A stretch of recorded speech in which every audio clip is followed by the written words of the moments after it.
Palakkad medical കോളേജിന്റെ വികസനത്തെ ചൊല്ലി നിയമസഭയിൽ ഭരണപ്രതിപക്ഷ അംഗങ്ങൾ തമ്മിൽ കനത്ത വാക്പോര്. പ്രതിപക്ഷ MLA രമേശ് പിഷാരടി ഉന്നയിച്ച സബ്മിഷനാണ് ചർച്ചയ്ക്ക് വഴിവെച്ചത്. പട്ടികജാതി പട്ടികവർഗ പിന്നോക്ക വികസന കോർപ്പറേഷന്റെ കീഴിൽ 70% തുക നീക്കിവെച്ച് നിർമ്മിച്ച ഇന്ത്യയിലെ ഏക മെഡിക്കൽ കോളേജിന്റെ നിലവിലെ അവസ്ഥ ദയനീയമാണ് എന്ന് പിഷാരടി സഭയിൽ ആരോപിച്ചു.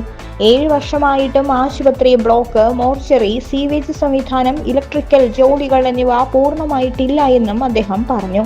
കൂടാതെ കാഷ്വാലിറ്റി സൗകര്യങ്ങളുടെ കുറവ് വിദ്യാർത്ഥികളുടെ പ്രായോഗിക പരിശീലനത്തെയും ബാധിക്കുന്നുവെന്നും അദ്ദേഹം ചൂണ്ടിക്കാട്ടി.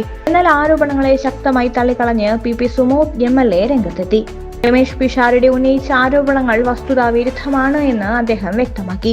UDF സർക്കാർ വെറും 57 കോടി രൂപ മാത്രമാണ് മെഡിക്കൽ കോളേജിനായി അനുവദിച്ചത് എന്നും എന്നാൽ LDF സർക്കാർ കഴിഞ്ഞ 10 വർഷത്തിനിടെ 755 കോടി രൂപയുടെ വികസന പ്രവർത്തനങ്ങൾ നടപ്പാക്കിയെന്നും സുമോദ് കണക്കുകൾ സഹിതം മറുപടി നൽകി. കേന്ദ്ര മെഡിക്കൽ കൗൺസിലിന്റെ അംഗീകാരം നഷ്ടമാകാതെ കോളേജിനെ സംരക്ഷിച്ചത് LDF സർക്കാരാണ് എന്നും അദ്ദേഹം പറഞ്ഞു. കാര്യങ്ങൾ കൃത്യമായി മനസ്സിലാക്കിയ ശേഷം മാത്രമേ സഭയിൽ ആരോപണങ്ങൾ ഉന്നയിക്കാവൂ എന്നും അദ്ദേഹം ചൂണ്ടിക്കാട്ടി.